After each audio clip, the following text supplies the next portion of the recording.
Hello my dear friends, स्वागत आप सभी का मेरे channel civil engineering chapter wise में। आज की वीडियो हमारी लास्ट वीडियो है चैप्टर वैल्यूएशन की, और ये वीडियो हमारी लास्ट होगी हमारे सिलेबस की क्वांटिटी सर्वेइंग एंड वैल्यूएशन की। ठीक है, आज हमारा सिलेबस कंप्लीट हो रहा है इस वीडियो से। अभी तक हम वैल्यूएशन चैप्टर में इन सभी टॉपिक को कवर कर चुके हैं। ओके, इस वीडियो में हम मेथड ऑफ वैल्यूएशन को डिस्कस करेंगे।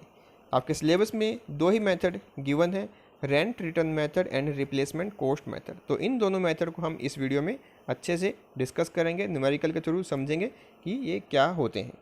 ओके, अगर आप नए हैं मेरे चैनल पे तो मेरे चैनल को सब्सक्राइब कीजिए सिविल इंजीनियरिंग चैप्टर वाइज को, साथ ही साथ बेल आइकन को आप ज़रूर प्रेस कीजिए ताकि मेरी आने वाली सभी वीडियो का नोटिफिकेशन आपको मिल सके और आप इनका बेनिफिट ले सकें। फर्स्ट हमारा मेथड है रेंट रिटर्न मेथड। किसी भी प्रॉपर्टी की जो वैल्यू हम पता करते हैं तो उसमें हमारा फर्स्ट मेथड आता है रेंट रिटर्न मेथड। रेंट का मतलब होता है किराया और रिटर्न का मतलब है वापस आना। ठीक है, तो रेंट रिटर्न का मतलब है कोई भी प्रॉपर्टी आपको कितना किराया देती है, कितना किराया वापस लौटा के लाती है, तो उससे आपकी प्रॉपर्टी की वैल्यू पता की जाती है। कैसे, देखिए, to calculate the capitalized value by rent return method following data is required. तो रेंट रिटर्न मेथड से जब हम कैपिटलाइज्ड वैल्यू पता करेंगे उसके लिए हमें ज़रूरत होती है ईयर्स परचेज की। Okay, future life of building, कितनी लाइफ उसकी बची है बिल्डिंग की, cubic content of building, gross rent and outgoing. तो ग्रोस रेंट आपको पता है कि पूरे साल में जो आपका रेंट आप बिल्डिंग से लेते हैं तो वो आपका ग्रोस रेंट है। आउटगोइंग आपकी होती है प्रॉपर्टी टैक्स या फिर म्युनिसिपल टैक्स, जो भी आपका टैक्स होता है जो आपको देना होता है तो वो आउटगोइंग होती है।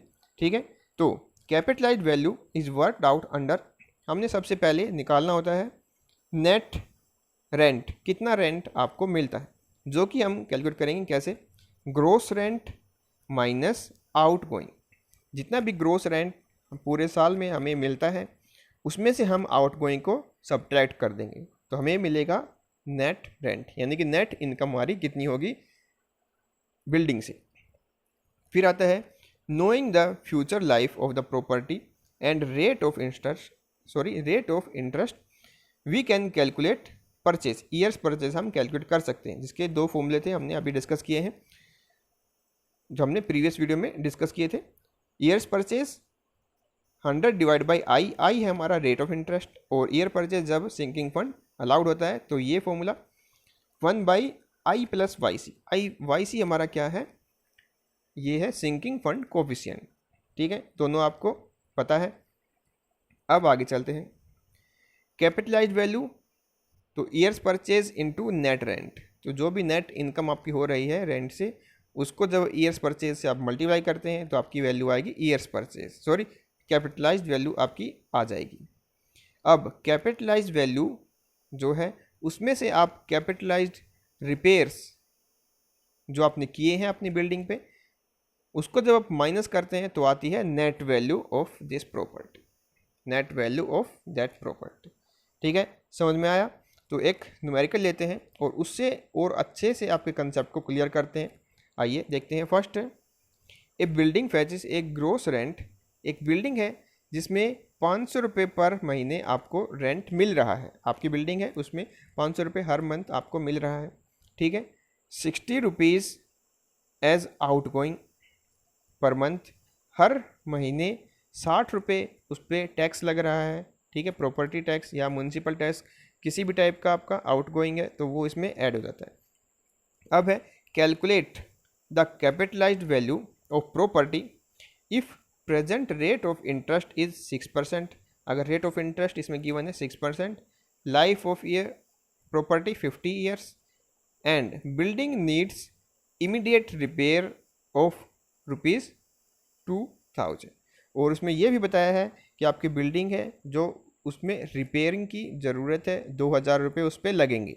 ठीक है, तो ये क्वेश्चन दिया गया है। अब हमें बताना है कि उस प्रॉपर्टी की वैल्यू क्या है। ओके, तो हमारे पास फर्स्ट काम क्या है, ग्रोस रेंट पर एनम, पूरे साल का रेंट कितना है, 500 रुपये एक महीने का, 12 महीने का टोटल है 6,000 रुपये हम कमा रहे हैं।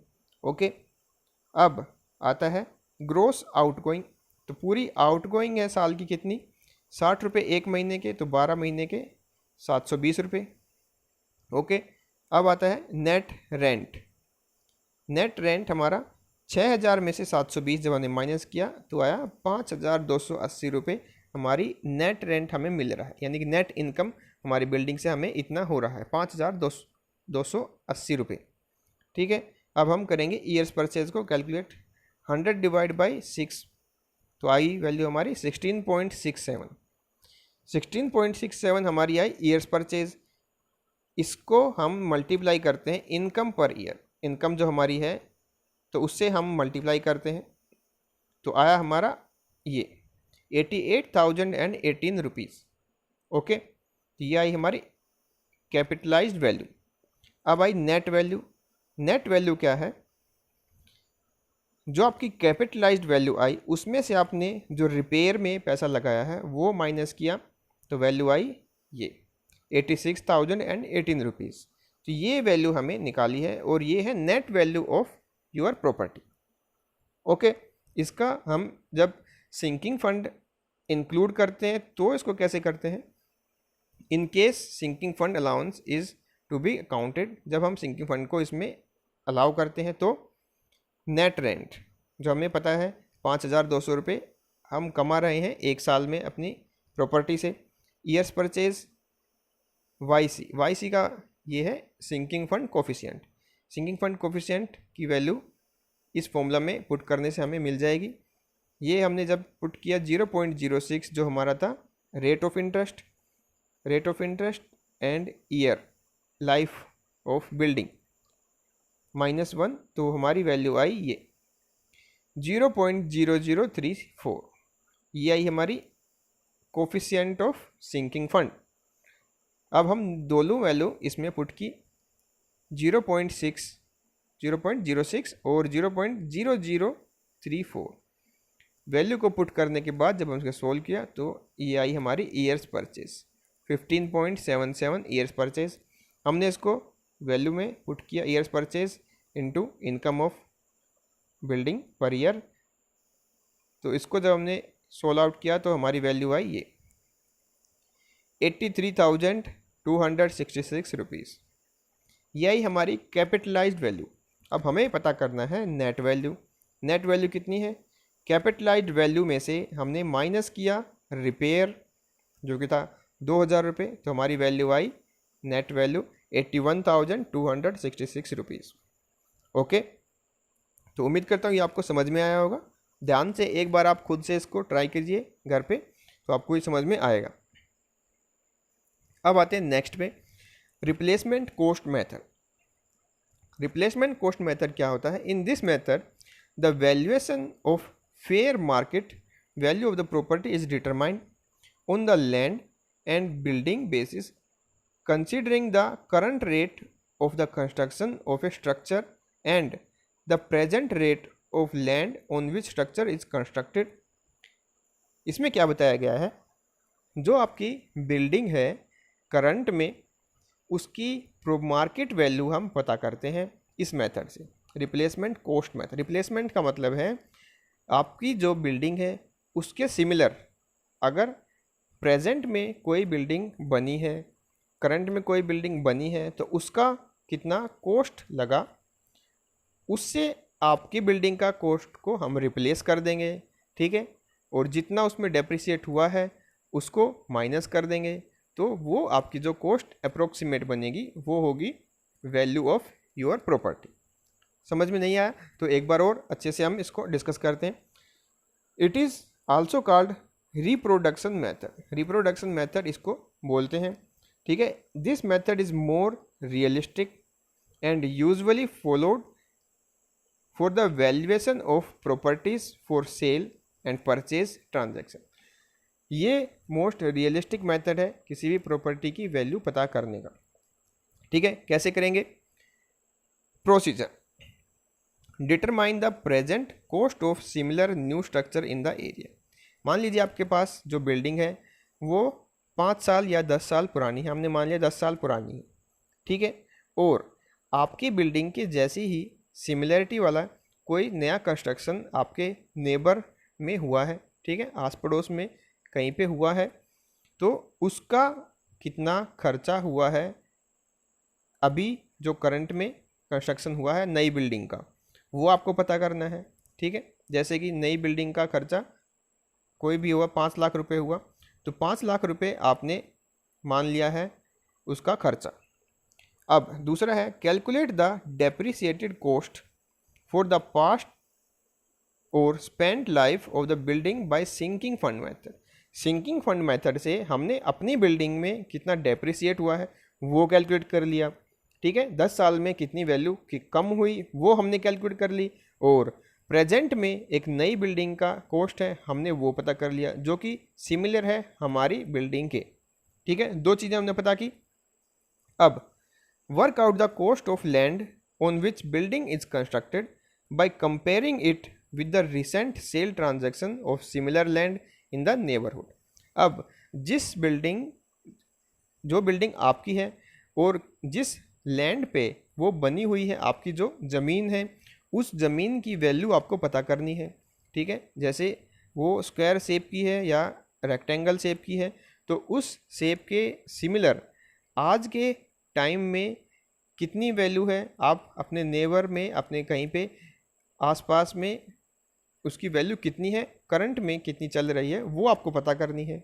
ठीक है, अब आपके पास 3 चीज़ें हो चुकी हैं, एक तो ज़मीन की वैल्यू करंट की, दूसरी प्रॉपर्टी जो आपने बनाई बिल्डिंग की वैल्यू करंट में जो नया कंस्ट्रक्शन हुआ है वहाँ से आपको पता लग गया, और जो आपकी वैल्यू डेप्रिसिएट हुई है 10 साल में वो आपको पता लग गया, सिंकिंग फंड मेथड से आपको कैलकुलेट कर लिया।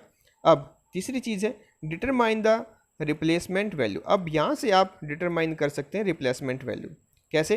रिप्लेसमेंट वैल्यू और fair market value of property. Fair market value of property हम पता कर सकते हैं कैसे? Present cost of construction of similar building. तो जो आपने पता किया था सिमिलर बिल्डिंग का कॉस्ट कंस्ट्रक्शन की, वो आपने पता की, ठीक है, उसमें से डेप्रिसिएशन कितना हुआ है वो आपने माइनस कर दिया। 10 साल में आपकी बिल्डिंग में कितना डेप्रिसिएट हुआ है वो आपने उसमें से माइनस कर दिया। अब present value of the land, current rate, current market rate, तो आपकी जो ज़मीन है उसका करंट मार्केट वैल्यू कितनी है वो उसमें आपने ऐड कर दिया, तो टोटल जो आपकी वैल्यू आई बिल्डिंग की तो वो होगी आपकी मार्केट वैल्यू। ठीक है, market value of your property, market value of your property. तो इस मेथड से भी हम पता कर सकते हैं किसी भी वैल्यू, किसी भी प्रॉपर्टी की वैल्यू। ठीक है, ध्यान से आपको ये सारे चैप्टर अच्छे से पढ़ने हैं। कैलकुलेटर का यूज़ आप ज़रूर सीखिए, क्योंकि मैंने कई बार स्टूडेंट्स के पास ये प्रॉब्लम देखी है कि उनको कैलकुलेटर का ही यूज़ करना नहीं आता। ठीक है, तो कैलकुलेटर पे आप प्रैक्टिस कीजिए, न्यूमेरिकल्स की जो थ्योरेटिकल पोर्शन है उसको अच्छे से लिख लिख के देखिए, आपके नंबर एग्ज़ाम में बहुत अच्छे आएंगे। आपको ये वीडियो अच्छी ज़रूर लगेगी मुझे पता है, तो इसको लाइक कीजिए, अपने स्टडी रिलेटेड ग्रुप में शेयर कीजिए, और सब्सक्राइब तो आप कर चुके होंगे मुझे उम्मीद है, अगर नहीं किया तो आप ज़रूर जल्दी से इसको सब्सक्राइब कीजिए। घर पे रहिए, सुरक्षित रहिए, कोई डाउट है तो मुझसे पूछिए, कमेंट करके मुझे बताइए। Thank you for watching, have a good day.